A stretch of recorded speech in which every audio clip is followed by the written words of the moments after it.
Welcome to the podcast. This is the 305K. I'm your host, Tucker, along with my co-host. Jackson Lang. Nice to see you again. We're here to talk about F1, and I think the most important thing to start off with is the title race. I mean, it's kind of gotten to the point in the season where, we're halfway through, or we're a little bit over halfway through. McLaren have all but run away with the constructors. So we're looking at the drivers now, and I think it's got to be Lando versus Oscar now, right? I mean, Yeah, I I'm think. getting shades of 2021, which makes me really excited for these last couple races. It's like they're Mhm. 9 point separate right now, and it's like every race is gonna matter. Like you cannot, they're gonna have to drive perfect, and then it's gonna get to the sense of is there gonna be an incident like Max and Lewis had at Monza in 2021, where it's like, oh, this is like to the next level, or are they gonna keep it Yeah. clean? Yeah, and we've seen Norris obviously in Canada had a big moment where he went into the back of Piastri, and to me at least that seemed like a big delta. You have a swing of, I believe he finished second in that race, Piastri, where Lando DNF. That's an 18-point swing, and that's a really big deal as we come down to these last few races. Mhm. First to second is an 8-point difference, and sorry, a 7-point difference. My bad. Yeah. And when you get towards the end of the year, every single one of those races matter. And last Yeah. year we had Lando and Max, where Lando was kind of working from behind, like a long way behind, and he just wasn't consistent enough in getting those big results along the way.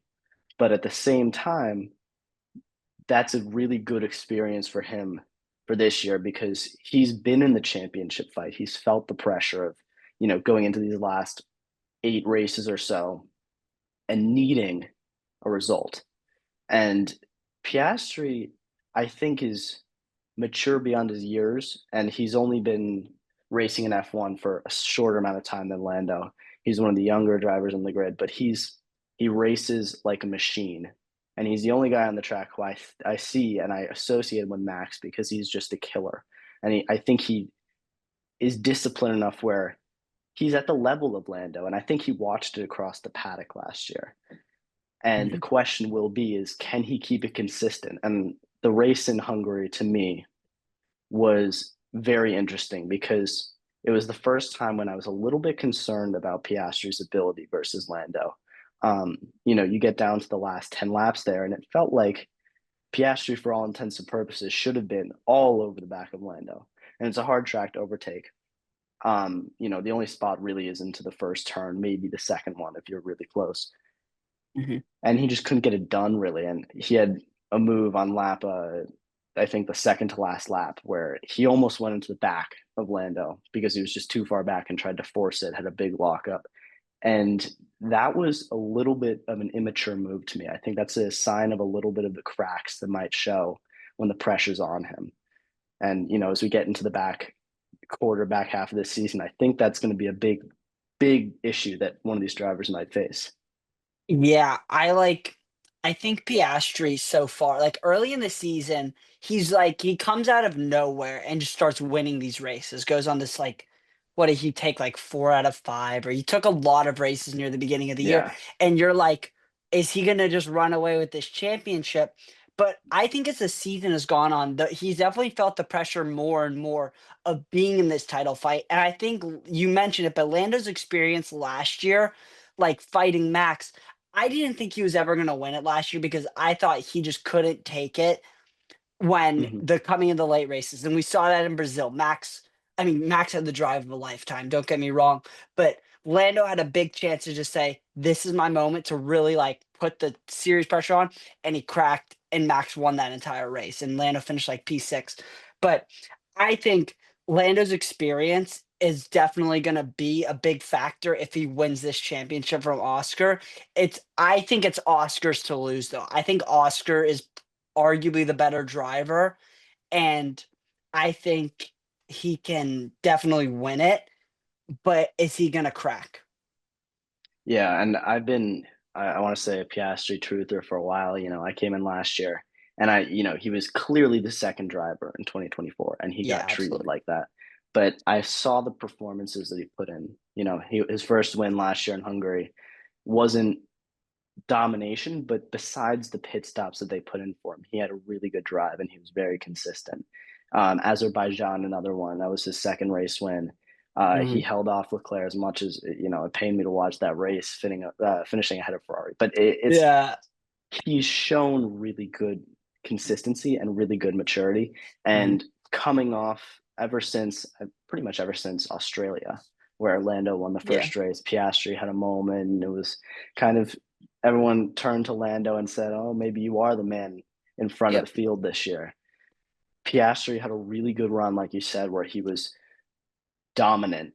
He won in China, I think. Well, Yeah. Verstappen won in Japan, but he was clearly ahead of Lando. He was qualifying pretty strong, and it looked like he was going to, take it away. And I thought he was going to run away with it actually. But Yeah. I did too. yeah, now Lando's kind of got a foot in the door, and it's a 9 point difference, so you can't make any amount of claim that it's over. Not even close. I No. think Verstappen is now all but mathematically out. He's 97 points off Piastri. I think Yeah. he's lost any momentum that he had at the start of the year. He's not in the conversation. Mhm. But it was a big win for Norris in Hungary. It was a really big win for him. It was a really good drive, really mature. He put in a one stopper at a place where you don't see it very much. And that was Mhm. he had really good pace in his second stint. I saw he was in a position where I thought he was going to finish behind Leclerc, maybe in fourth, but he Mhm. just kept banging those lap times and keeping it up and took the win off Yep. Piastri. And Yep. now you go into the season break, and if you're Oscar Piastri, it's a very different taste in the back of your mouth where you're no longer taking the championship. I think he was three-quarters of the way through that race and thinking, this is my race to lose. And you Mhm. see him win that race, and it's all of a sudden a 16-point lead, double digits. It's a very different Yeah. feeling. And Yeah. Lando's changed that, and he's put himself in a position where he's got the momentum. Mhm. At the same time, Lando Norris, I think this is the most vulnerable he can be, where he's kind of got this feeling of, oh, I've got my win. I'm in a position that I like. I think Yeah. he can get complacent, and I think he can get a little bit soft and too safe. And like we've said, Piastri is a killer. Verstappen, Russell, and Leclerc all behind. They're going to take these results off of them. We're going to see Verstappen, Norris, Leclerc taking these P2s, maybe even a double podium for one of those people, and separate the two McLarens. Obviously, McLaren is way out front in pace, but those guys are going to fight up at the top, and they're going to take points when they matter from these two drivers.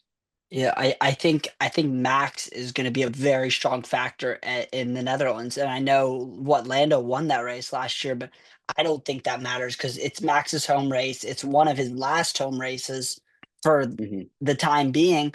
So I think there's a very real shot Max is going to be up there, and it's going to be can is he going to snatch points from one of them? Can they both hold him off? Can neither of them hold him off? Does Max potentially win his home race Mm-hmm. again? It's just gonna be like who can and you mentioned, but who can hold off these guys that are gonna come and try to really shake Yeah. things up. Well, and And you've got days where you're not going to be P1. Norris Piastri, they have 11 wins between the two of them, six Piastris, we have five Norris. The question is when you're not winning a race because they're going to split most of these last races. yeah. I think it's pretty Hmm. clear. Hmm. Um, we have 10 more races to go. I assume it'll be 6-4, 5-5. When you don't win the race, where are you finishing? Because it's not going to be your day every day. Hmm. But if you're finishing P2, P3, it's a lot different than spitting out, making a big mistake, working your way back up, finishing P8, P9, and having that big difference of points factoring in as opposed to one or two places. And Verstappen and Russell, they've both won races. They've Verstappen had two of them. Russell won. I think we're going to see more of that, and I think, I hope there might be a Leclerc win somewhere in there, I breaking up think these. maybe at Monza. They're always fast at Uh, Monza. I I think mean, Ferraris sacrificed their soul to they win Monza. sacrifice their soul for Monza and Yeah, Monaco, that but definitely happened last year. I saw like a tweet early in the season that was like, I've seen the vision that they're Leclerc Yeah. is sacrificing everything to win in Yeah. Monaco and Monza, and I like laughed at it, and then it happened. Yeah. Um, but you know that these guys are coming strong. You said the Mhm. Netherlands. Verstappen got embarrassed last year. He was at his home race. He got into first position, and then I think lap 12 or so, Norris overtakes him. Norris won that race by like 30 seconds. If I'm Max Verstappen in my home stomping ground, I get beaten by 30 seconds by this young guy, this rival of mine who I consider myself a far better driver than. I'm not letting that happen again. Yeah. I'm putting a wheel into his side before I'm letting that happen again. Like there's no way that I'm letting him get out front. If he's in the front row, Norris might as well just go into the gravel to start the race because he's not going to make it around the outside. Oh yeah, no, I mean Max will not break into that first turn if he doesn't have to. I mean that's the way he races, but Yeah. you know, it's gonna be an interesting finish, and I'm sure it Mhm. won't be the last we talk about it, but I think it's gonna Yeah. be. And you look at the field, and I remember the start of the year was really, during winter testing. We all had kind of our delusions, but I saw people predicting the two McLarens. I saw people saying Verstappen. I saw people saying Russell. I myself was hoping Leclerc was going to get a foot in the door. Even Hamilton was getting some shouts. It's kind of all broken away in McLaren's way. And Yeah, I look at, the team that I support, obviously. I look at Ferrari, and it's so disappointing when you're coming into these last 10 races. Last year, we put on a really good push for the championship in the yeah. last 10 races or so. Mhm. It's completely out of reach this year, I think. I mean, Oh, no, it's it's, gone. I mean, I'm it's, looking at it, let's see, but the thing 300 is, point they're difference. up 24 for second because this is Yeah. McLaren. McLaren's going to win the constructors. We've kind of Hmm. known that since the first couple races of the season, if we're being realistic. But Yeah. I think one of the bigger shocks to me is it feels like Ferrari's had this really bad year, but they're in second in the constructors by Hmm. 24 points, and they're up what, like 66 on Mercedes, or no, on Red Yeah. Bull. Red Bull. Yeah. Yeah. And it just that's been kind of the shock of the season for me. And it's not that I thought they'd be bad, but with the results they're putting out, I would have thought Hmm. they'd be in fourth maybe. Yeah. But I mean, Red Bull's also a team to talk about because we've known their second car has been bad. I don't think Yeah. we appreciated how like Checo wasn't consistent, but he had that car in the points decent most Yeah. races, He always had a and nose in there. even Yeah. if he was having a bad qualifying, he was coming back and scoring points in these races. And I mean, we've had what, Lawson and now Sonoda. Sonoda is Hmm. in 18th in the drivers' Yeah. championship, and Liam Lawson has scored more points at RB this year than he did at Red Bull. Hmm. And I think it just shows that second car is not easy to drive. Hmm. I think part of it is Verstappen is obviously the focus of that team, and he's put in 187 points to Sonoda's Mhm. 9. I mean, he's clearly the dominant force in that team, but there's Yeah. a reason for that, and it's because he has a very aggressive driving style, and the car goes with that. I think it's a very oversteery car that the Mhm. the second driver, it doesn't have the same comfort in the rears that I think a lot of people look for, especially on the lower side of the field. You have Yeah. Sonoda and Lawson who are in that RB car that's been pretty drivable, I think, this year, and maybe Mhm. lacking a little Yeah. bit in just getting some pace on the top end. But that Red Bull car is clearly just so tailored to Max's feet and to Yeah. Max's hands that it's impossible for anyone not Max to, replicate his success.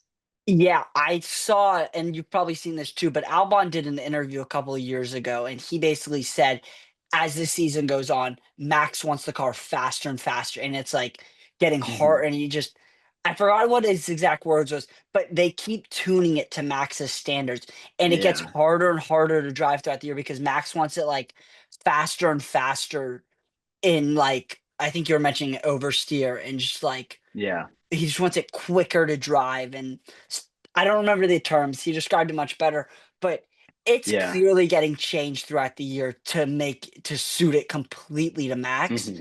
And I thought it was pretty funny whenever they asked Hajar like what his thoughts would be to be in the Red Bull next year, and he kind of had this like scared smile, like I don't know if I Yeah, want to drive this because yeah, he definitely knows that like his career, not his career will be over, but he almost could get exposed in this Red Bull that he's hmm not putting up results in this yeah, car that's fourth in the constructors and always with like the big boys. So, yeah. Well, and the other part of it is the more Verstappen performs below the second driver, sorry, before he overperforms compared to the second driver, the more they tailor the car to him because he is the lone performer.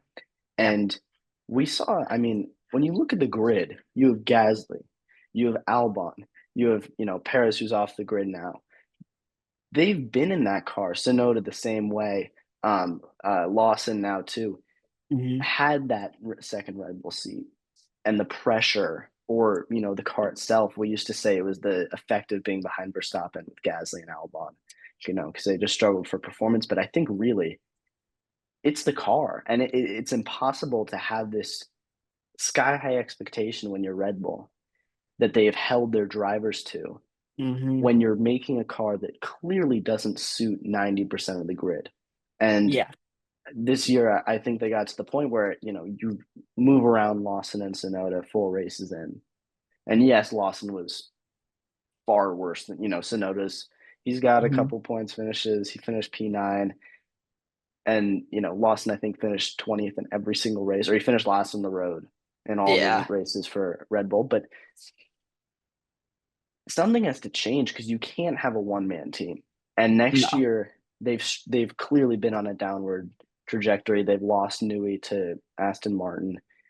This car next year, unless there's a complete miracle, is not going to be at the top. And you're going to have Verstappen, who's he's not fighting for the championship right now. He was maybe going to fight for it early on, but, as things turn around, he's not going to be fighting. I'd say he's going to be fighting for P6, P7 in the Yeah. championship tops. Yeah. And you have a second driver who's going to need to have some support. If you want to get back to the top, Mhm. Max Verstappen is spectacular, but he's going to leave the team before they can get Yeah. back to the top if they're finishing that low. And I heard something saying that like their engine production with Ford is not going like great. Yeah. It's so I mean, they could be like a McLaren at the beginning of 2023 for all we know. I mean, Yeah. they were really I mean, they were last completely. They were Yeah. super lost. But I mean, there's definitely a way out. Like I think Yeah. there's definitely a way out, and we see that with McLaren now. Um, Mhm. but they're really gonna need to buckle down. And Max is they're gonna have to do whatever they can to keep Max. And Yeah. because Max's contract ends in 28, I don't know if he's gonna race Formula One after it. Like, You I don't know think that so? might be bold, but You I just like think he he's going to just go to seems like iRacing? disinterested Yeah. at this point. Well, I Especially, I think. mean, sorry, Mhm. go on. Well, is it 28 or 26? I thought it was 26. No, it's 28, I'm pretty Yeah. sure. But Um, he has these clauses that he can yeah, easily get exactly. out. I think if I'm Max Verstappen and I see where this team is going, 2026 is really the last straw for Red Bull, for me, at least. If I'm on that Mhm. team, I'm the hottest commodity in the driver market. I won 3 straight championships, and now my team is, Or going downhill, struggling. 4, sorry. Um, I wish it was 3. I'm getting out of that team. I mean, every single Yeah. team, given the opportunity, would sign him right now, without a Mhm. doubt. Oh, yeah. I And mean, he would be the top driver. yeah, I mean, Toto is about to drop Russell for him, and Russell Hmm. is one of the top drivers right now. Yeah. I I mean, think Russell granted, gets he's putting a overlooked a lot lot of too. trust in Antonelli, but who's been honestly, for his rookie year, he hasn't been awful. I know he hasn't Yeah. been the next Max Verstappen, the next Lewis Hamilton, but I think all in all, he hasn't had the worst year. He's sitting seventh. Yeah. I mean, it's a pretty steep drop between Hamilton and him. Yeah, for sure. But at the Yeah, same time, he's what, 18 now? I mean, he's super barely. young. Yeah, he's Yeah, he's 18. super young. Of course he's got a podium to his name. Um, Mhm. It has been a little bit dicey recently, which concerns me a little bit. I think he's kind of struggled in the last few races, but at the same time, he's a young guy. The Mercedes cars, top. Mhm. We've seen the greatness that he can. We've seen really Yeah, great drives from him. yeah, He drove spectacular in Australia to open the year, and I think everyone, myself included, maybe this kid doesn't need 2 years to get ready. Maybe he's yeah. settled right now. Um, but he's done really well, and I think he has had one or two DNFs, but I think they were mechanical more than anything else. And I think he's showing that he's a consistent driver. And we saw the pace last year from rookies. We saw Colapinto have pretty good pace when he came in, but he was also kind of a loose cannon. He had a bunch of DNFs, a lot of crash, a lot of damage. Antonelli's kind of put it together where he's had really strong pace. He's kept the car clean. He's kept his nose out of, trouble. And maybe there's a little bit of struggle to get it all, you know, firing on all cylinders in the race, but we've seen him do it Mhm. and he hasn't had the crash. He hasn't had the damage issue that I think a lot of guys have coming into F1 because that's an issue. If you're not Max Yeah, Verstappen and you're putting the car on the wall, you're going to get out of the sport quick because it is a money yeah, game. yeah, absolutely. And when I look up and down the field, he's done really well. And yeah, he's seventh, and you have the top three teams, and you have Max, and he's kind of the last of that group. But Mhm. he's still putting in performances, and he's keeping it For in sure. points, which I Yep. think is the most important And thing. I think, right, especially this year for Mercedes, that's definitely been important because Russell's been having a pretty solid year. I think we can both agree. Yeah, And Red Bull's I been having the definitely agree with type of that. year to where and he has when he's just had enough solid performances to where they will probably end up finishing P3 in the constructors. And Hmm. I think in a year where the car definitely isn't fully there, but it's not been awful in 2026 where Mercedes is apparently projected to have the best engine. Yeah, I've heard They're that putting too. themselves not in the worst Mhm. spot for 2026 in the new regulations.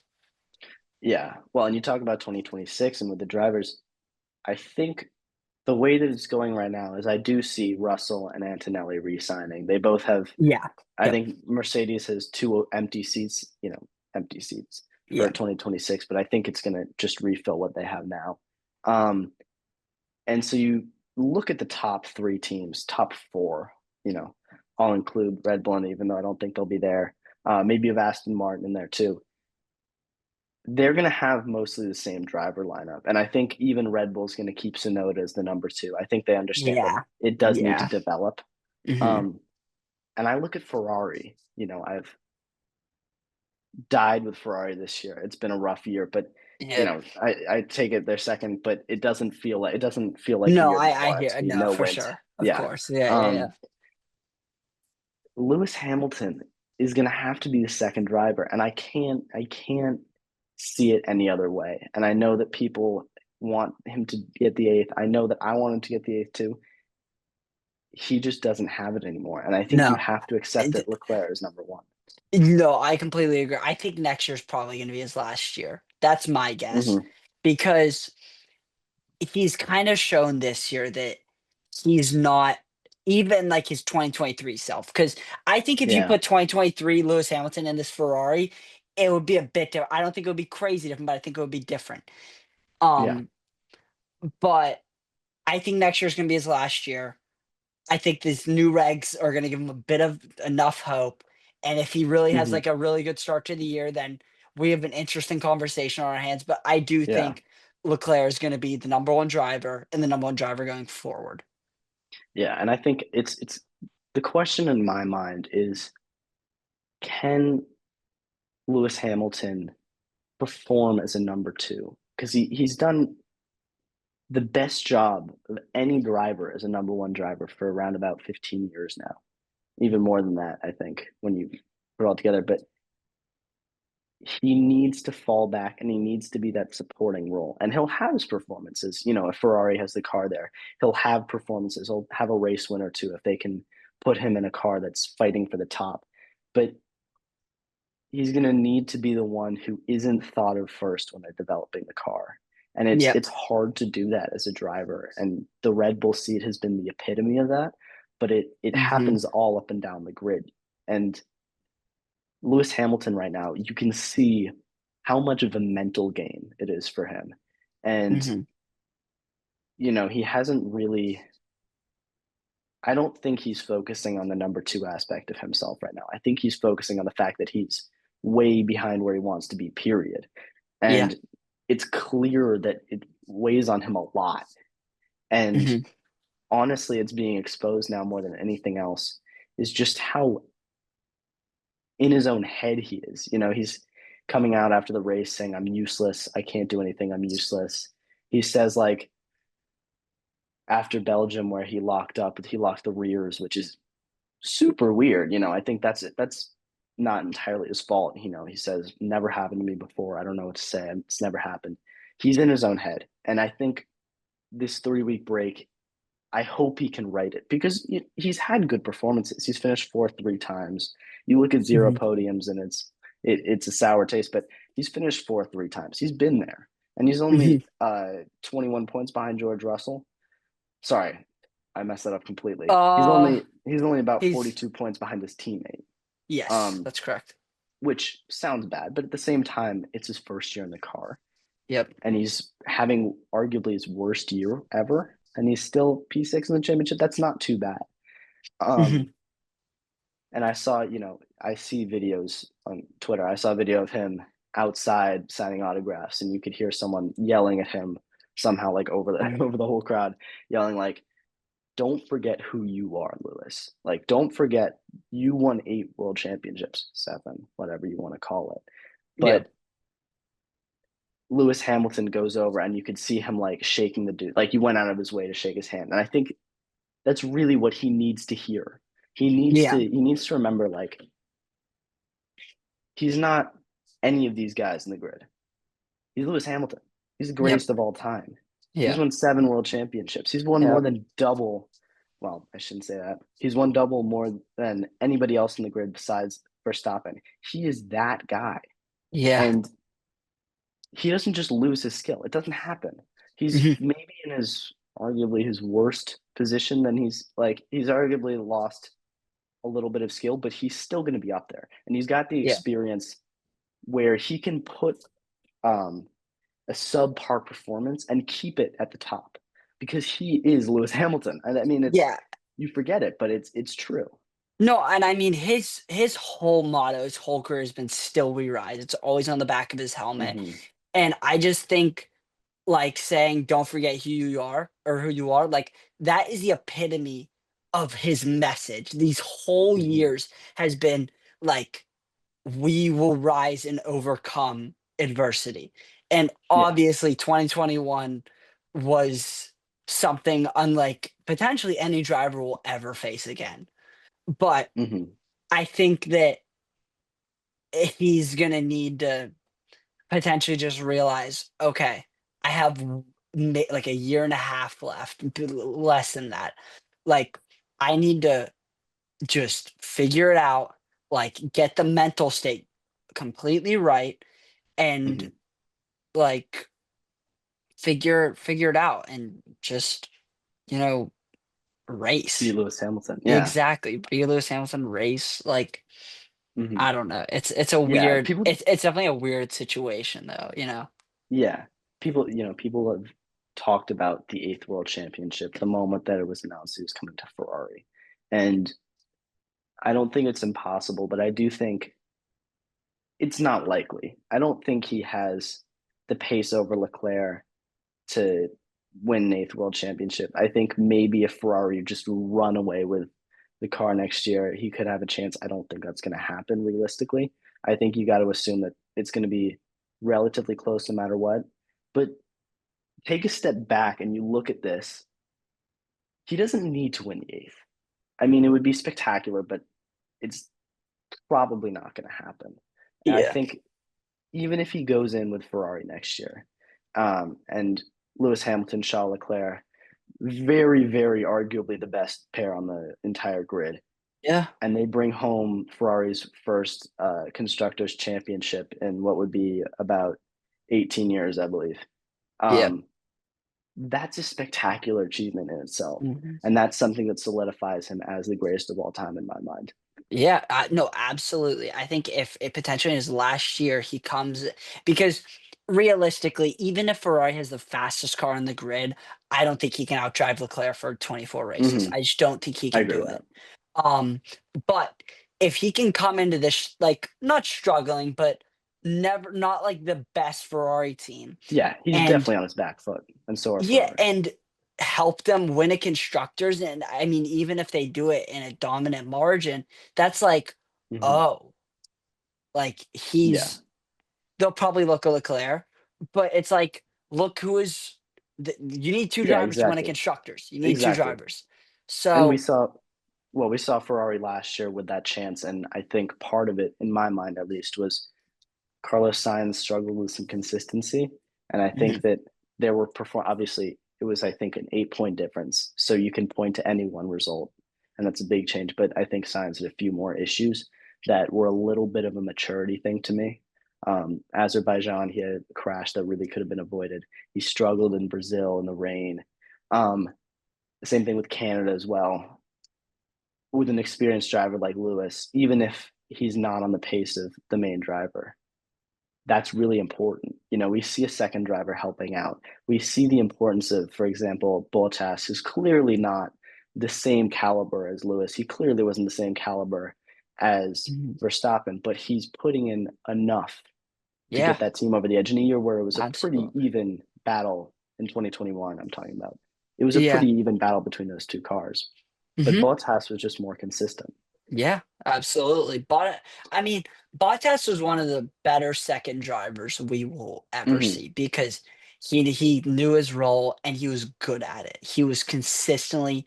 I mean, there's always the Hamver bot Yeah, like graphics, yeah. and it's like he was up there. And I think that was definitely that was obviously the problem with Red Bull last year is like if Perez could have put in a couple more consistent performances and his Hmm. qualifying been a tiny bit better, like Red Bull would have 100% been in that constructors, if not won it. Yeah, So 100%. and it just shows the importance of a second driver, especially when it comes to the constructors, because if you don't have 2 high quality performing drivers, you're not gonna win the constructors. You could win Hmm. the drivers, we saw it last year, but they didn't win the constructors. They got what, 3rd, I think? Yeah, they Or fell was from it first to third in the 4th? back 8 No, no, race. Mercedes I was think I 4th. think it was third, yeah. Yeah. But you had Verstappen winning the championship by over 50 points, and then they ended up losing constructors by double digits. I mean, Yeah, it's a yeah, definitely. huge swing between Yep. Ferrari and McLaren, where you had two drivers putting in relatively equal footed performances. Mhm, There's disparities between Norris Piastri, disparities between Leclerc and Sainz, but those two teams drove like teams. mhm. And I will say we talk about Perez and we talk about Bottas, and Yeah. it makes me think of Cadillac. And It's I think Bottas, I think, has had a lot of rumors around it, but Perez is the one that really excites me because he kind of got pushed out of the sport like he was never going to be heard from again, kind of that he would go under the yeah, rug and the next Red Bull guy would come in and outperform him. That hasn't happened. We've seen this kind of resurgence of Sergio yeah, Perez support because he was very serviceable. He was very good in yeah. 2024 in comparison to what's happening this year. And I think we didn't realize it though.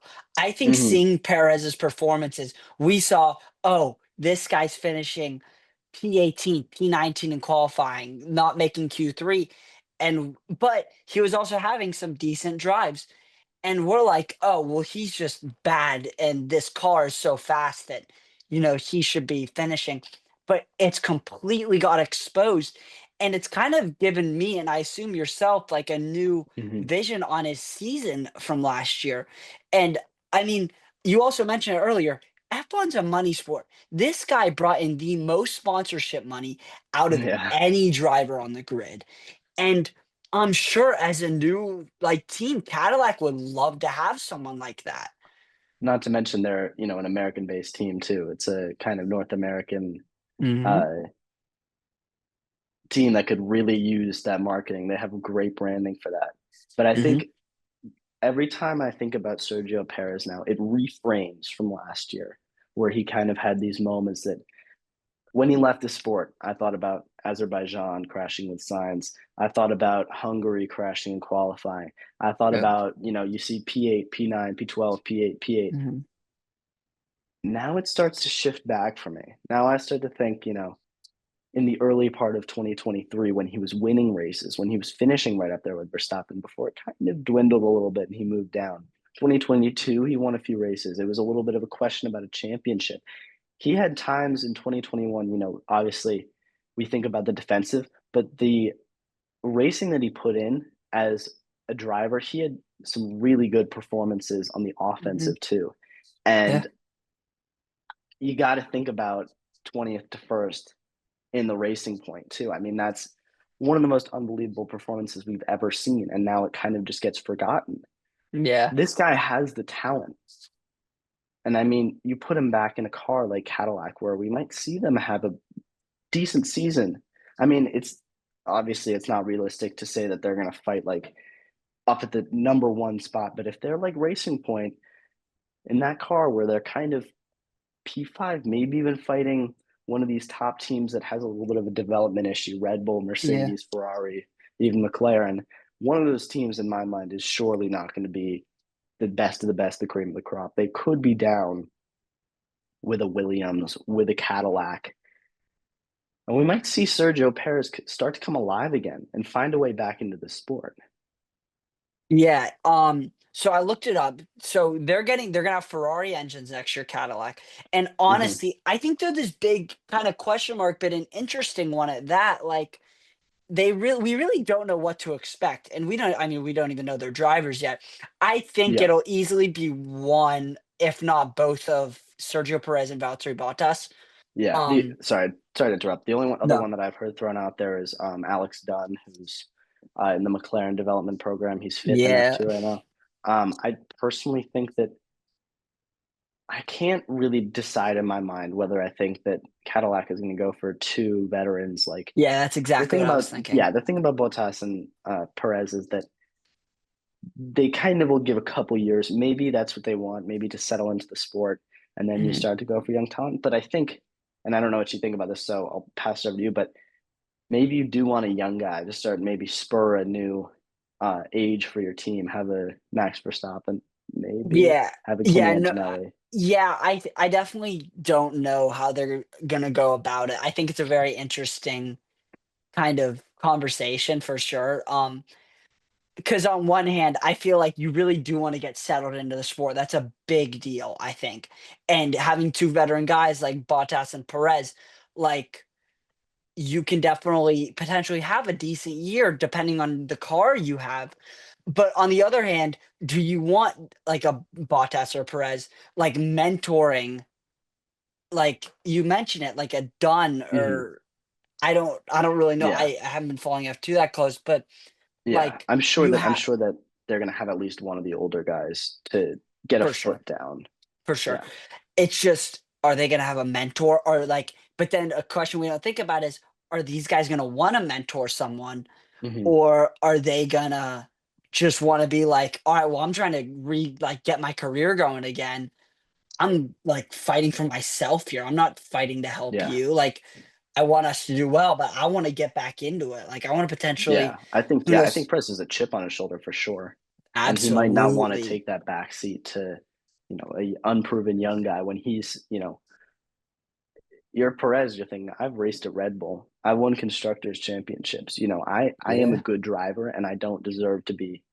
He's gonna want to get back to, you look at the open seats. Hamilton maybe retired. Maybe he sees that Yeah. Ferrari seat That as a Ferrari seat is gonna possibility. be very interesting in a couple of years for Hmm. sure. Yeah, I think it's a very like, Yeah, for sure. I'm super interested to see how Cadillac goes about it because Hmm.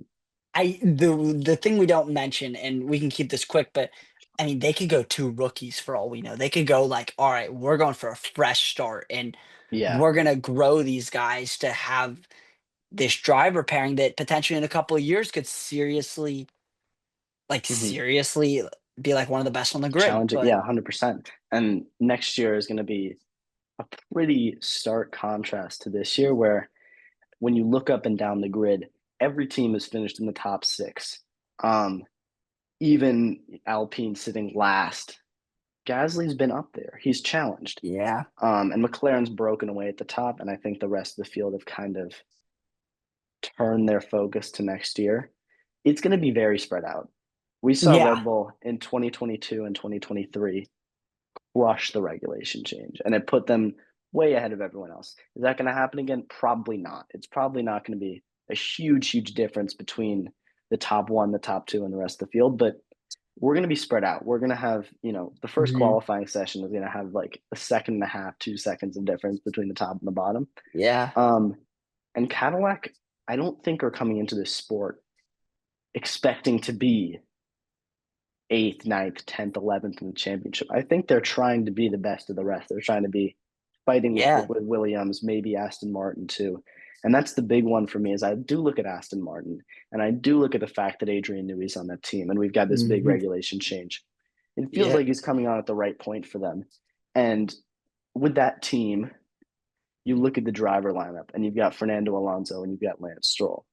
It's not really a championship winning lineup. But at the same time, if they have that car with them, if they have a top tier car, yeah, I no longer look at it as an impossibility. Lance Stroll has driven, as much as it pains me to say it, Lance Stroll has driven decently well this year. He's matched Alonso. yeah, They're mhm, perfectly even on points right now. yep, And Alonso had a really rough start to the year. He didn't mhm. finish in the points for 5 races or so, and he just brought it up recently. Lance Stroll put in some really good drives, and it makes me think he's not going to be a driver champion unless that car is second clear. I just don't see that. Oh yeah, But no, yeah, but the constructors, it's starting to they look can in make the a picture surprising for push. me. I think Aston Martin and Williams are the teams I'm extremely excited to see next year, and they're both Hmm. under Mercedes engines. I Hmm. think, yeah, they are, Yeah, I think and that's right. and I think Williams is gonna be really good next year. Vowles who just really came in with this mission, and he's just executed, and they're getting better and better and better. They are 5th place right now, Yeah, and I really do think Red Bull is gonna take a really bad turn next year. yeah, I I think agree with that's that. gonna happen. So I think there's gonna be a slot for at least 4th for one of those 2 teams potentially, and who's gonna grab it will be really interesting. Williams is really interesting to me because Albon's really punching above his level right now. And it's in this car that's kind of not, it might be fifth, but he's punching even above that, where he's taking points above these heavyweights like, Antonelli, Hamilton. I think that it might flip. I think Carlos Sainz has struggled this year. Um, I've been very disappointed by his production. I think it might go the other way if this car is up at the top or close to the top. And I So think when you look at the engines, obviously Williams can come out really strong if this Mercedes engine is what we've heard, where it's the best out there. I think mhm. that Alex Albon is going to keep this kind of performance, but I don't think he has the same. I don't see him as a world champion. I don't see him in that fight. Carlos It's Sainz, if science. he's back near the front, I think he turns it around and I think he can perform. And the thing we don't think about is whenever you have a championship winning car, it gives you a total mindset change. And in Hmm. Carlos Sainz's mind right now, and like he could be thinking, "Oh, I'm in a Williams," and it's like Hmm. I don't really have much to fight for. I kind of got in a bad situation with Ferrari with Hamilton coming along. But if the Williams is fast and he's there, he's like, "Oh, I have a chance to really go fight for this thing. I'm just Hmm. not wearing red anymore." Yeah, Like, exactly. I think there's definitely a mindset change when it comes with it. But Yeah, and I not do to think mention he Al wants to stick it to Ferrari. yeah, absolutely. Absolutely. I think Albon really will be up with him though if this car is fast. I don't think we can Mhm. count out Albon. He's been with Williams for so long and he's really stuck with them and they're finally paying off, I feel like. I mean, he finished P6 at Spa and Yeah, it was like and he he's finished fifth. He's finished fifth, I believe, three times this year, which is pretty yeah, spectacular when you think. eighth, not great. He finished eighth and then where did he finish fifth? Was it Monaco? No, ninth at I need to Monaco. look at the list again, but he's Fifth at Imola. Fifth at Imola. yeah. But and fifth at Miami as well. He has put in solid results for Williams, but we keep saying like for Williams. I really don't think that car is at that state anymore. Like where it's in its Mhm. 2021 state. It's not a top tier car. Don't get me wrong, but I really do think they are a strong midfield contender right now and could Yeah. very well finish fifth. Um, Hmm. in this constructors. They're 18 points ahead of Aston Martin right now, but I think it could be very interesting. Yeah. And just looking into next year with a lot of these guys, I just want to talk about the rookies really quickly, and I'll go Yep. quickly down the list. We have Yep. Antonelli, who's seventh right now. He's sitting on Hmm. 64 points. You have Hadger, 13th on Yep. 22. Lawson, Florida not really a rookie, but young, and he's 15th on first full 20. season. Bortoletto, 17th, 14 points. Behrman, Boom. 19th and 8 points. And then you have Colapinto and Doohan both sitting on 0 points. Um, Yeah. who's impressed you the most out of that list? And I think there's some obvious answers, but I think Ajar a lot. yeah, I did not expect the R and that RB has been driving nice this year, but I definitely didn't expect him to be 13th in the constructors right now. 100%. Um, and obviously Antonelli, but Antonelli got put in a Mercedes. And there's a big Mm-hmm. difference between a Mercedes and an RB. Um, and I hate to say it, but Colapinto seriously disappointed me as well. Mm-hmm. I not that I think he was gonna be in the top 10 or anything, but he had solid results with Williams last year, and he has just not performed really. He crashed in a test yesterday or 2 days I ago. really, I didn't even see that. Yeah. Yeah, Um, he's not been very good at all. He's been really disappointing, and I think mhm. Flavio is gonna really have to reconsider his methods because obviously everyone looked into this season and you would do in under the most pressure you could possibly put a rookie. And he didn't record a point in 5 races they gave him 4 races. But at the same time, you're putting him in what's turned out to be, I think, the worst car out of the entire field. Yeah, And you put yeah, him in the that worse car than and kick. you put a guy on his shoulder who has more experience, has a huge fan base, has a ton of pressure on you, and you've put him in this car that's clearly not doing that well. Mhm. And you said, go on, do your best. We're going to ride with you. Meanwhile, your boss is, whispering in the ear of the guy who's your replacement. I think that Yeah. that's totally, it's killed his career because I don't think he's going to get rehired. And, by all means, he was not impressive, but he wasn't really given a fair shot, like Colapinto's Oh been given. no. Oh my gosh. Yeah. I mean, we saw in Drive to Survive last season, he was basically telling he was telling doing don't F it up. Like, or Hmm. you're gone basically. And it was just Yeah. like, what chance are you Yeah. giving him?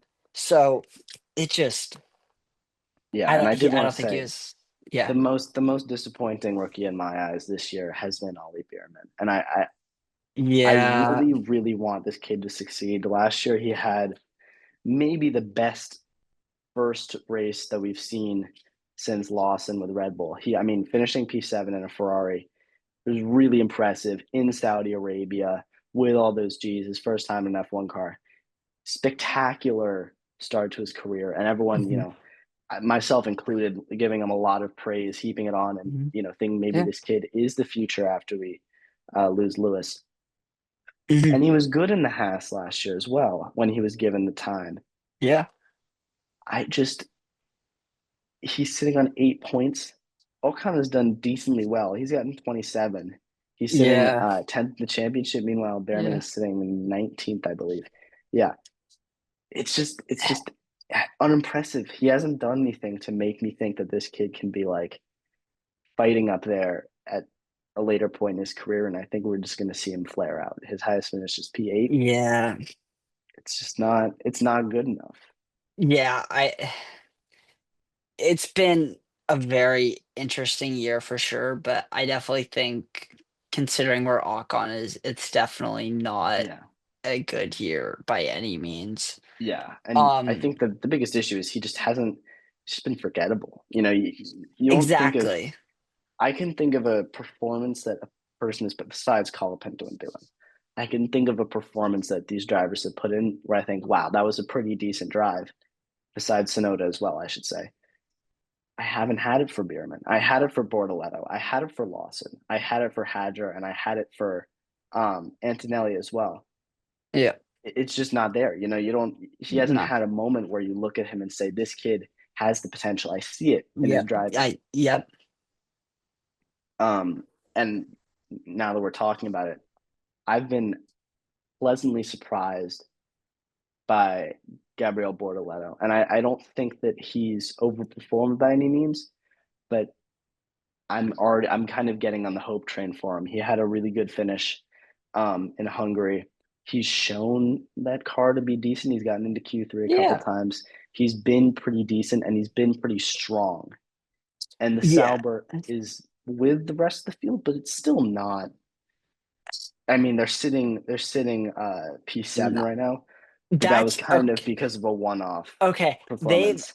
a one-off, but also I almost want to say they've been the most surprising team this entire year. Uh-huh. I mean, I did not expect them to be P7. I did not. I never thought Nico Hulkenberg was going to get his podium after he went to Sauber. I thought if I just anything, it was thought going he to had be next to no a Audi. choice. Yeah. Well, yeah, no, I didn't think it was going to be possible, and it's been Hmm. very Well, nice to he's been. see them do Yeah, well. I mean, it's great, and part of it is last year was just miserable. I mean, I just automatically put them at the bottom of each race, no matter what, Yeah, until what their one result in Qatar, and I was like, wow, yeah, celebrate it because it's been so long this team hasn't done anything, yeah, exactly. and now the field is kind of formed up, and I do think if they get a P7, that's a pretty big boost for them. A little bit of money and development. Maybe they come out Yeah, next year and they can put themselves, obviously they're not going to be fifth, sixth, but maybe they can put themselves out of 11 teams. Seventh is not bad by any means. no, no, Um, not at all. For a team that basically had no points last year, it is seriously impressive. yeah, I've been pleasantly surprised by them. and I do think that both those drivers are doing well in my eyes. I still don't think that that car is the level of. They're sitting above Racing Bulls. I think they're sitting above Haas Yeah, they by are. about 16 points. I Mhm. see that car and I think it's about the same level, if not lower than those teams. So I like Well, both those drivers. And I did I want to go through, yeah, well, I no, did I want to was go through before we talk about our, biggest surprises. I do think we need to go through and go worst to best and see yeah, who we okay. have. Yeah, Out this of is gonna all be 21 that have raced this year, even though we've oh got boy. two who have kind of Yeah, not shown that much, I think it's going to be the same bottom two for us, maybe flipped, but ranking 21st to first, who's been the best driver this year compared to, their current situation?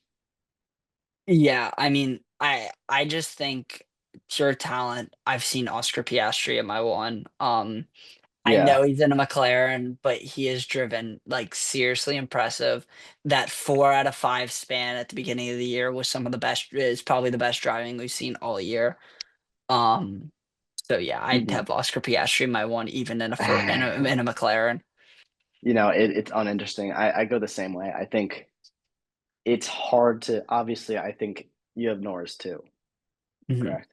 Yeah. I mean, you have to go 1-2 with the Yep, McLarens, yep, like it's been almost every race. I mean, mhm. some people might say Norris above, but I do think Piastri has, at the very least, he's been more of a surprise where he is relating to Norris. I think some people thought that he was going to have the second seed. I maybe get not even treatment, but he's put his performance in. Sorry, excuse me. He's put his performance in a way that's put him squarely even with Norris. They can't say right now to Oscar Piastri, you're going to back up Lando. I mean, Yeah, it's just no, not at impossible. all. And I think I just quickly connecting to our point at the beginning, Hmm. I think that could be a problem come like Yeah. later in the year. It's just like like they can't tell Oscar to get out of the way for Lando because what Hmm. Oscar's leading the championship, and it's like Yeah. And all the so and the it papaya just rules, like it's not going to happen. no, it They're going to can't. fight tooth and nail for this championship, and Yeah, that's it's that's gonna. that's honestly really exciting to me because Yeah, part of me knows that if Ferrari was up there for the constructors, there would be a little bit of regulation over at McLaren and trying to get those guys to play nice with each other and take both trophies. and they have the constructors. It's an Yeah, they all can. out. It's I going to be mean, an all out war they for can the. go into the last 8 races and like DNF every single race, both of them, and still win the constructors Yeah, championship. I mean, yeah, it's a little bit ridiculous. yeah. It's crazy, but they've done it to the point where these last 10 races, it's gonna be just wheel to wheel, like, just fight to win it. Hmm. So, it's Yeah, gonna super be super exciting, and we've got some really great tracks coming up too. yep, for I'm sure. really looking forward to Monza. I'm really looking Oh forward to my Circuit of the gosh. I Americas. I'm so excited to watch Monza after going there, like, Yeah, I'm gonna have this whole new view on it, it's gonna be really cool, so I'm pretty excited for that. yeah. All right. So number three, we get into the non-McLarens. I still have to go Max Verstappen, and Yeah, I had a moment where I shifted my four and my three, which we'll get to in a second, but he still put himself third in the championship. And yeah, yes, it's his car. Yes, it's playing to him. But the struggle of the second driver just amplifies his ability to me. And we yeah, haven't heard much of him in the last couple races, but it's because he really was performing at the start of the year. I mean, he was in talks for the championship. He had a yeah, spectacular weekend in Japan. He's driven like a champion. I mean, some of the pole positions that he had, his pole in Silverstone was unbelievable. unreal, unreal, I mean, you watch him in qualifying, and this car is nowhere near. He'll do the kind of Ferrari thing where he's sitting down in 11th, 12th Q1, and then bump it up in the last second. He's taken that car and dragged it to the front of the field. And I mean, he's sitting third in the championship, and that's been overlooked because of how dominant the McLarens have been. But he has been so consistent, and he always has been consistent too. We forget it, but since his first year or two, when he was considered to be like over aggressive, struggling with some crashes, he's kept that car in the race, and he's finished in the points almost every race since then. And that's mhm, just yep, unbelievable. unreal, yep. Uh, I'd say at 4, I'd probably put Russell. I don't know how you Yeah, might put our Leclerc lists are there. not differing very much. I think we have the same top four. I Yeah, I, I think Russell. I don't like him. But he's got to be four. He's the fourth he's driver who's won driven a race, so well this year. The third I most I podiums. I mean, what can you say? yeah, there's nothing really to say except he's been very consistent, very good in a Mercedes that is not incredible. Yeah, and there is a hard ceiling that the non McLarens have, where Mhm. they don't show out all that much, and Yeah, Verstappen has had those two. Japan in qualifying on the race was pretty spectacular, where you felt like he was yep, punching above his weight. Um, Same thing with qualifying in Great Britain. I mean, I watched that and it was like this guy's absolutely nowhere and somehow is put on pole. And I think yep, Norris had that win in Canada, I believe, where it wasn't the greatest thing you've ever seen, but it felt like it was pretty good. He's putting in a pretty good drive there, yep, and he's just done all that he needs. He's sitting 21 points above Charles Leclerc right now. yep, That Mercedes car has been good, but it hasn't been special by any means. yep, for sure. Oh, off to you for 5. I mean, I All right. assume I think we have the same thing. I it's mean, number Charles Leclerc. five, yeah, it has to be Charles Leclerc. I Yeah, think it's another year for Ferrari where last year, even too, we had this feeling of underperformance. But yep, Leclerc, I mean, he is just under the radar again, where he's just putting in spectacular performances. He finished second in Monaco. He's had five podiums. Hamilton hasn't had a single one. He's just come out and Yeah. like he's putting Ferrari second in the championship. And it doesn't Yep. get talked about because he hasn't won a race yet. He doesn't have like a flagship performance to point to, Yep. but he's just put it in every single time. He's just driven the car as best he can. And Hungary he finished fourth. It's not going to register as a podium, obviously. Without Yeah. the issue that Ferrari had, he could have very easily won that race. His pace before, obviously, he had an issue in his third stint because they increased the tire pressure, took the car off the ground to avoid the plank being overworn, another DSQ, whatever. Um, his pace before that was really, really special, and he was pulling away Yeah. from Piastri in his first stint. I mean, I remember watching the race and thinking either he's pushing the lights out of this car and he's going to get to the end of his first stint and be just like pull away, pull away, pull away, and then just fall back, like hit a wall in those tires, or he's really showing something special. And it was the pace. It was raw pace that he was showing. He could have won Yeah. that race without the plank issue. Yeah, for sure. Um, I'll go the next one, and this might be where we differ. I'm gonna put Alex Albon after him. Are we the same? I have Albon too. Like his 50, Alex Albon's 54 points are so much more impressive than Lewis Hamilton's 109 just Hmm. because of the difference of the cars they're in. Um, Yeah. he's been racing seriously well. We mentioned the Williams has been very impressive this year for sure. Um, but Alex Albon has raced that car to probably near not its 100% potential, but near its top. Yeah. And it's really showed. He's eighth in the drivers' championship right now with 54 points. And I just think he's definitely up there. So, like with performances with some of the top drivers this year. Yeah, and I think you look at that Williams team and that car, you look at the constructors championship, they're fifth. That looks really good. But when you look at the breakdown of the points, Alex Albon is like 75% of their points. He is carrying that team into fifth. And I really do think that he continues to impress me because I look at everyone expected Sainz to come in coming from Ferrari. He showed a lot of talent at Ferrari. I think everyone kind of expected him to overtake Albon and at least show, this is the difference between me. I'm going to get back to the top of the step of the podium, however I might need to. And Alex Albon is a midfield driver. And it's gone the other way. Albon has really impressed me this year. Yep, same here. Um, All right, you so number can, yeah. seven. Number seven, I actually put Esteban Ocon. He's really impressed me this year. Interesting. I don't mind that. I think that's reasonable. Well, I'll just say my piece for Ocon and I'll send it over to you. But I think he's shown consistency and he's shown really good. He's had some really good performances. He finished fifth. At least he's put it up there and he's kind of Hmm. consistently felt like he's in the points.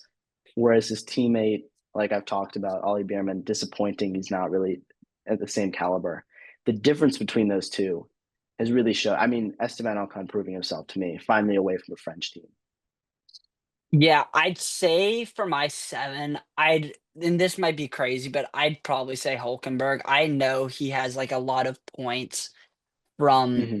his podium, but I still think the fact that he took a kick, Sauber, and got it on the podium, and he has 37 points right now in that car, which I know it's been decent, but still, I don't think that car is great by Oh any yeah, means. 100%. And I just think the fact that he's in ninth and Kick is in seventh right now, I think it's really a testament to the year he's had. Hmm. So, Um, he's been impressive. I really do like Ocon, I will say. Who's your eight here? um, yeah, I'd probably say Ocon as well. Just he's had a very, you mentioned it, but a very impressive year. He's really brought Haas to anything they've had. Behrman has like 8 points. He's had a pretty disappointing year. So I'd Mhm. say Ocon's probably. been pretty solid for the situation. Yeah. Okay. So I got to be honest. This one might crucify me here. I have Lewis Hamilton in my eight, and I think the last week or the last couple races, I've looked at Lewis Hamilton and just thought, where do we go from here? Where does it go in the second half of this season when Lewis Hamilton can't put in a good performance? Hmm. And I've kind of gone on a kick since the break started. I've been like rewatching all these race highlights. He's really had his moments, and I really do think that he's had times when Spa he didn't do well. I really he kind of struggled in Spa in qualifying a lot, but he had some really good overtakes in the race. He ended up P7. I mean that's a really good result from where he started. And he hasn't been on the podium. I think you look at zero podiums, looks terrible. But like I said, he's put it up to fourth three times. He's sitting on 109 points. That's still a good job. I mean, when you look at Ferrari's point difference, yes, it goes to Leclerc, but it's not disproportionate. I mean, it's just about, I think, like 58% Charles Leclerc's points. Lewis Hamilton has Yeah. still done a very fair job in that car. Yeah, for sure. Yeah, and we're on 8, I think. I'd put Hamilton there. Or wait, are we on 8 or 9? I have no idea. Throw up the green one. We're on nine. We're on 9. Okay, yeah, I'd say Yeah. Hamilton. And I have him close with my next guy, but Hamilton, you mentioned it. Like his performances, well, it hasn't been there. It's been close, and I think they're still. And I mentioned this earlier as well. Like Ferrari's P2, they have had a weird year, but they are still P2. And I think if Hmm. they can finish there, they put themselves in a good spot for 2026. Um, Not Yeah, great, and but good. we did talk about the dynamic of having a second driver that gets their good share of points, and I think he's done just that. Yep, He's taken home the absolutely. points, and Leclerc is sitting behind Russell and Verstappen, but Ferrari are sitting above both Mercedes and Red Bull, Yeah, and that's because of Hamilton. absolutely. I mean, that's And important. yeah, and it kind of comes back to our conversation of how important having two solid drivers to make this team is. Yeah. Okay. So for my nine, we kind of had three shift around different positions, but I have Nico Hulkenberg. I Yeah, okay. mean, you can't put him any lower with that podium. It is Nope. unbelievable, and I think even outside of the podium, he has 22 points besides the podium. That would still put him level with Hadjar in 13th. And I do think that Sauber car is not one of the better cars. I do think it's sitting in about eighth. I think it's about the eighth fastest car, but they've Yeah. him and Bordello have put in really nice performances to get it above that grade. Yeah. Okay, Um, so now we're getting to the but last point scoring position. Who you got? I got Antonelli, and I think and we might disagree with that, but the reason I have No, I, Antonelli I there have him is too. you have him too. Okay, good. Yeah. Because Antonelli he's been the best of the rookies by a margin. The closest rookie to him is Hadjar on 13th with Hmm. 42 less points than him. And I Yeah. think yes, he's gotten put in a Mercedes, but I also think he's performed very well given the pressure he has had because going into your first year, you have a lot of pressure getting sent right to Mercedes and being in one of the top 4 Oh teams. yeah.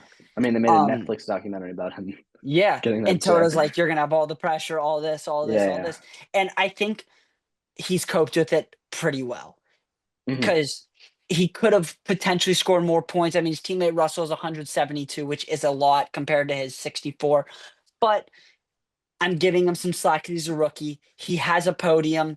He's put in solid performances. And I Yeah. think going with the rest of the drivers we've listed already, he's definitely He's there. held his own. Yeah. He's Yep. put himself in the same position. I had the same thing. Yep. We forget that he did have some subpar results that weren't his fault. They're outside of his control. So Yep. even higher points total that I think he could have had. Okay, Yep. so now well, not back, now into the back half. Yeah. Yep. Number 11, I have Lance Stroll. And I did not think that I would have Lance Stroll this high this year. But I really Yeah. do think that he's shown a glimmer. I think he's done pretty Yep. well. He had two really good drives to open the season. And I Hmm. think he's really held his own against Fernando this year, and Fernando just had a really good result. And I do think Mhm. that Fernando will probably end the season at a higher point total. But for well, up until Hungary, Lance Stroll was leading those two in terms of point total, and I think that he has done a pretty good job this year. Yeah. Um, I'm gonna go a bit different with this. I am actually gonna have Isaac Hadjar at my Oh wow. 11, and like he's 13th in the constructors, but I kind of believe that his RB to be a bit worse than the Aston Martin given the resources they have. And Hmm. I think he's really performed well with that car. He had a couple great finishes earlier in the year with a fifth and a sixth. And I just Stroll's had a great year. Um, but I think given their similar point total, I'm more impressed with Hadjar so far. Hmm. That's Um, interesting. Yeah, I've had you in a very different spot. really Yeah, interesting. P12, Okay. P12. I have Pierre Gasly. I do think that Yeah. he's kind of dragged that Alpine car into a little bit of contention. He has all 20 of their points, and I do think that Franco Colapinto, there's no roads around it. He's not been good. I mean, No. there's nothing else you can say. He's got a huge fan base. A lot of people want him to do well. He just hasn't. I mean, he hasn't finished Yep. above 13th this year. And Pierre Gasly has been responsible for all of their points. He had a P6. I think he's done the most work in terms of carrying his team out of all the drivers. Yeah. For my next, I'm gonna have Stroll. I think he has been impressive, and I think a lot. He's dealt with so much criticism, and Mm. And like he still does, yeah. I have been impressed by what he has done this year. Yeah. And I do think there is better times coming for Aston Martin, and I'm very interested to see how he copes with. I don't know with necessarily the pressure, but I think if he doesn't perform with a better car, even with his dad Yeah. owning the team, he should not be Yeah. racing in Well, and Formula One. I think that this year was something of a he's under a lot of pressure this year because that car is going to be a pretty good car next year, unless Newey Yeah. has like lost his mind. I think it's going to be a really good car, and I think it's really hard to justify Lance Stroll being in the driver's seat if your car is really good and he's not performing like it. And I think that Yeah. he's been able to get away with being subpar for a while because the car has been subpar. And you're not expecting a top 10 finish all that much. Yeah. But he's finally showing that he can actually put in these performances. He has some Yep, talent. for sure. Yep. 13, this is a little bit of a shout. I have Gabriel Bortoleto. Yeah. Um, No, that's reasonable.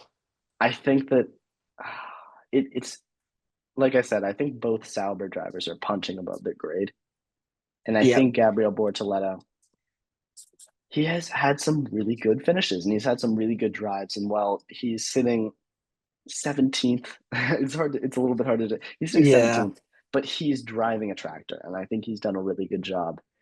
He's not had that much expectation coming into this year. And he's done a really good job coping with that and driving like a good rookie. And he's got a lot Yep. to learn. But I think he's got a good future ahead of him. And once the car changes next year, maybe it'll be higher.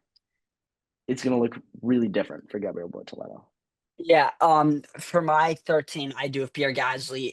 Even with P14, even with the 20 points, I've been very Mm-hmm. impressed to what he's been driving that car to. I mean, the Alpine is not good this year. It is super Not bad. at all. And I think we see it in the other two drivers, no matter like even how they've been driving. Like, I think that car just is awful. So I think his P20 or not his P20, his 20 points in P14 is Mm-hmm. not that bad Yeah, considering it's quite good. every the circumstances he dealt with this year.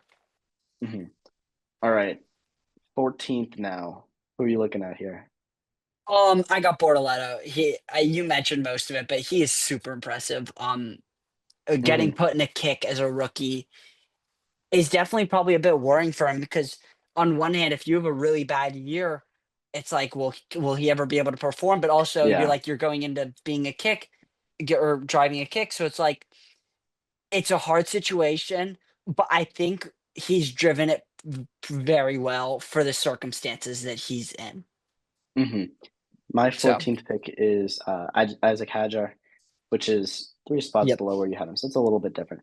Um, but it's the same idea with Bortoleto, where you've got a team where you're not expected to put in really good results, but at the same time, if you don't put in really good results, you can just get cast away. I think both of these Yeah. guys know that when their contract is up, if they've been decent, they're not going to get a renewal. They're not going to get to a top team. They have to show out. And Yeah. Isaac Hadjar, I think, has done a really good job this year. He's been in a really strange situation where he's had two teammates, both of them have gotten promoted or demoted, and Yeah. both of them have driven at the better team, and he's outperformed both of them. I mean, he's been Yeah. really good this year. He has more points than Sonoda. He has more points than Lawson. Lawson right now. He's Barely, done a but really good job, and I think that as a rookie, he was the one who I knew the least about. I think he was the most volatile in my mind. I didn't really know where he was going to be, and you know, to be honest, spitting out one corner into a formation lap in your first race is a really, really concerning start. And I yeah, really looked yeah, at that, and you yeah, saw him sobbing in outside the paddocks. Uh, yep, it's it was a really hard start, and you look at that and you're thinking, this kid doesn't have what it takes. He doesn't have the yeah, grit. for He sure. doesn't have the consistency. But he's completely flipped my idea. I mean, he's been Mhm. one of the most impressive rookies, if not the most impressive rookie. I still have Bortoleto above him personally, but there is definitely a really good argument to be made about Isaac Hadjar. Yeah, for sure. We might be somewhere on 15, but I have Fernando Alonso. I had the same thing. Yep. I I think out of the rest of the drivers, he definitely is performing the best, and he's been, you said it, he had a slow start, but he's definitely been coming back recently. Um, and he's the oldest driver on the grid, and he hmm is in P11 right now. I think Yeah. there is something to be made about that for sure. And I just think that he's gonna get better. I Yeah. think as this year goes on, I think we've seen it recently.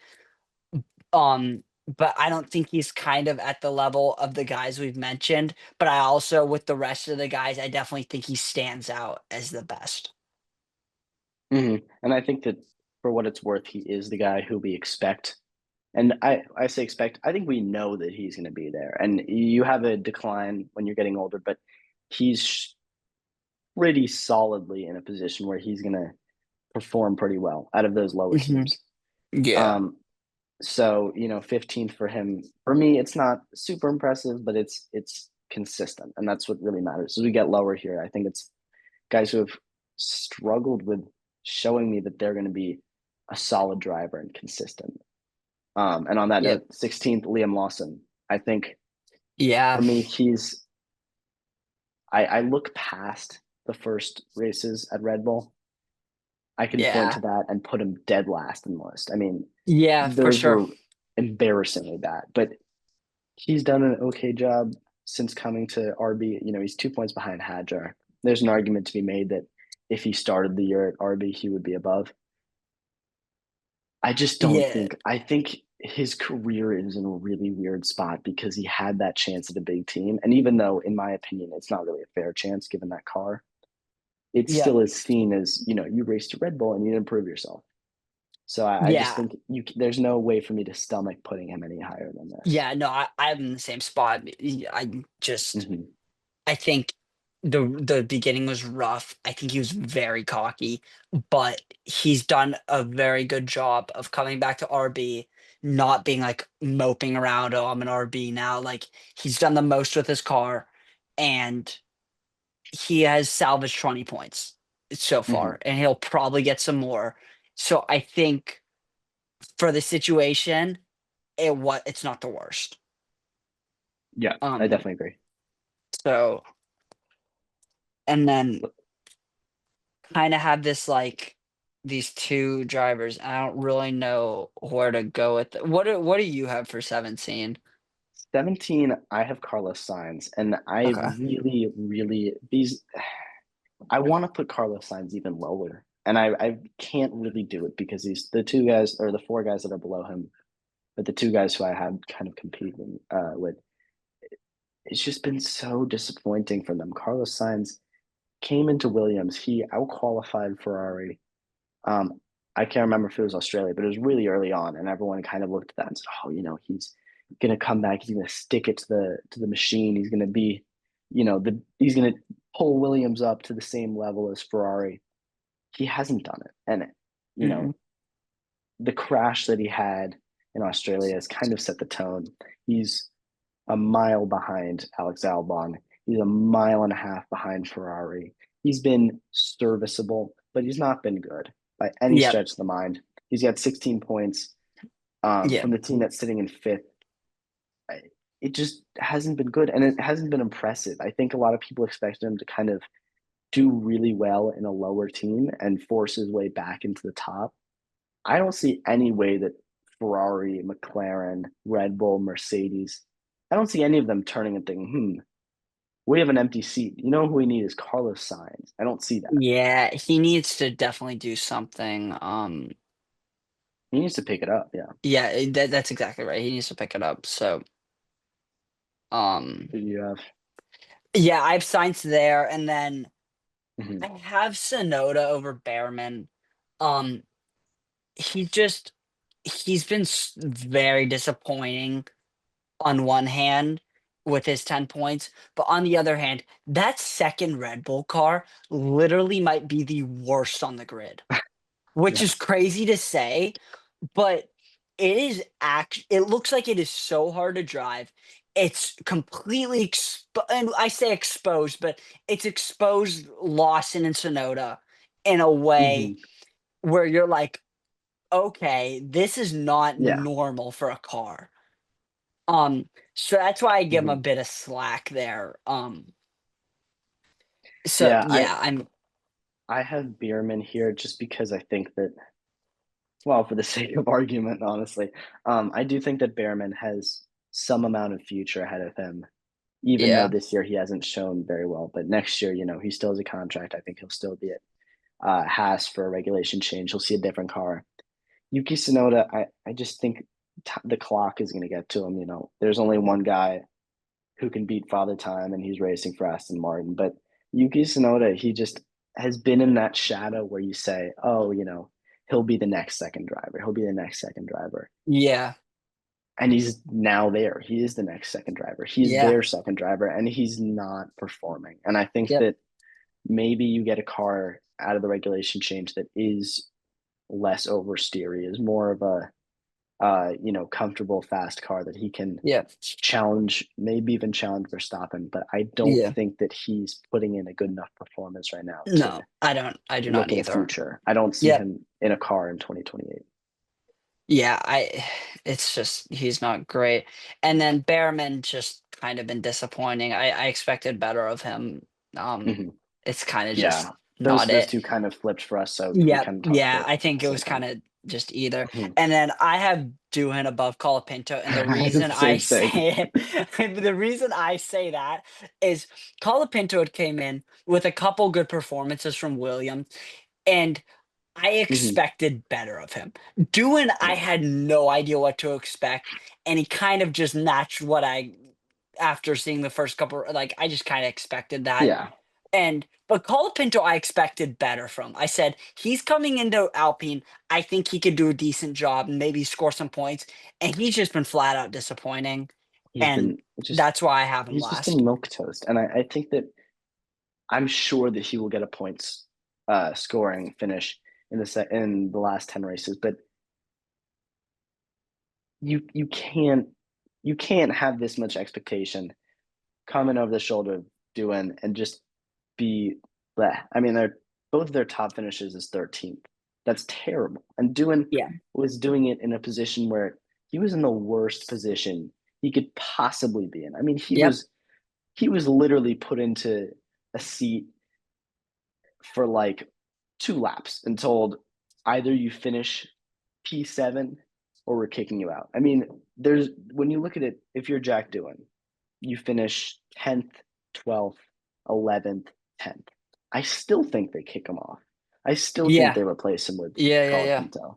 And I really, really wanted to support Jack Doohan. I mean, I was really rooting for him in those races because I thought Mhm. that, he deserves more of a fighting chance. And he had a rough race in Australia. I think he crashed and he had that really big crash in Japan in practice, Yeah. and it kind of felt like that was the button on it where they said, we're going to put in Colapinto, and Yep. Colapinto is just he's driven like doing, for lack of a better word. He's been uninteresting. He hasn't put in a good performance. We Yep. saw Colapinto last year. He had some really nice. He had multiple point Mhm. scoring Yeah. finishes. He had points on debut. He had. I remember he had a really good move on Fernando Alonso and Yeah, I think I Austin, remember which won Overtake of the Year, which it did not deserve at all. But that. that's a different That's a story. conversation for another episode. That's I can go on about that for hours. He just has been uninteresting. He's been terrible, and he's not going to have. I don't see Colapinto having a seat anymore. No, absolutely not. No. Hmm. Yeah, no. He's going I to wear out his think current contract at best. yeah, I think it's just been kind of disappointing from those two Alpine boys, but I really have been just uninterested by Colapinto. And then I think just to wrap this up, I think we do best, most surprising, and like Yeah, most disappointing. biggest surprise positive, biggest surprise negative. All right, Yeah. you go first. Who's your positive one? I think we'll probably be similar here, but I have Nico Hulkenberg. And we might I be don't have him. different, but Yeah. I just think him being P9 in a Sauber, getting a podium, and just having 37 points, which is 10 above 10th with Ocon. I've Hmm. just been seriously surprised by him. It's been a joy to watch. I've been so Yeah. happy watching it. But I just think for me personally, that was like, wow. I did Yeah. not Well, and expect that. I do think Nico Hulkenberg is a guy that almost everyone is going to get behind. I mean, he's a great Mhm. personality. Everyone wanted to get that podium. Unless you're going to get visited by three ghosts on Christmas Eve, you wanted him to do well. For me, my biggest excited surprise is I'm really happy with Lewis Hamilton. No, I'm kidding. No, I'm kidding. Oh, I was like, For me, it's wait. Alex Albon. Yeah, my Okay, call yeah. into question my things. I think Alex Albon really has done really well, not only points wise. It's easy to point at the fact that he's the first driver besides Verstappen in the top three teams. But more than that, he's smashed uh, the points that Sainz has gotten. He's way above Sainz. He's easily the best driver out of the midfield drivers, in my opinion, this year. And I think that Williams expected to be really good, but I don't think it was expected that Alex Albon was going to be dragging the team into P5 in the championship. Yep. And then do you want to do most disappointing first? You start. Okay. I'm gonna go science. I think Uh-huh. um Oh, that's a tough one. just I Yeah. expected better of him Hmm. going to Williams. I thought he would definitely be matching Albon, if not out doing better than him. Just like I really did think he was talented at Ferrari. He did have some mishaps, but I was very impressed by him at Ferrari at times. And Yeah. he won a race or two last year. He won two. Yeah. And yeah, and I thought he was gonna just do better, and I've just been kind of disappointed by him. So Yeah, and I think the obvious pick for everyone to go is, you say, Yuki Tsunoda, Liam Lawson, Red Bull seat. We can sit here and say that it's disappointing that they don't do well. I think it's more interesting to talk about guys who don't really have an excuse for struggling as much as they are, and that's Carlos Sainz for me, or for yep, you, sorry. For me, it's tough between uh, Ollie Behrman and Franco Colapinto, huh, and to me, I'm more disappointed that Ollie Behrman has been this bad because I really, really like Ollie Behrman and I really liked mhm, him coming into the year. I thought he had a little bit of an edge towards the other rookies because he is a little bit more experienced. He had some good drives last year. Yep. Um, and he's just been bad, for lack of better Yeah. word. He just hasn't been good. And I think that, yeah, Franco Colapinto hasn't registered a point, and Ollie Behrman has, but there hasn't been any performances by Behrman that have been good. Like he's gotten into the points, Yeah. but he's just been meh. He's been Yep. okay. And I do want to add on that Lewis Hamilton was so close to getting this for me, but it's just the fact that he's had a few P4s that have Yeah, for sure. kept him just out of the range of being the most consistent. Like he's Yeah. been serviceable, Yep. and he's going to I get better. think I do believe that. That is my I think so big too. delusion, is that he is going to get back to that point. I think so, and I mean I hope so too. I love Lewis Hamilton. You know that. Mhm. I love Lewis Hamilton, so I really hope he gets back to it as well. All right, All so right, we do have a big 10 race stretch to come. There's a lot of time left. We'll be back probably, if next not week. before the next race. Yeah, Yeah, we'll have more soon. stories to talk about, more stuff to go over. Biggest predictions for the rest of the season. There's a lot going on in the F1 world, and there's a lot to talk about. Prayers up that Lewis Hamilton is going to get back to the form that he's on. If you've made it this far, Yeah. Oh my let us know goodness. what you think is going to happen. We have a big championship battle coming up. Lando Norris, Oscar Piastri. Let us know who you think is going to come out on top. Great to see all of you guys. This is 305K, a maiden episode. Thank you for watching.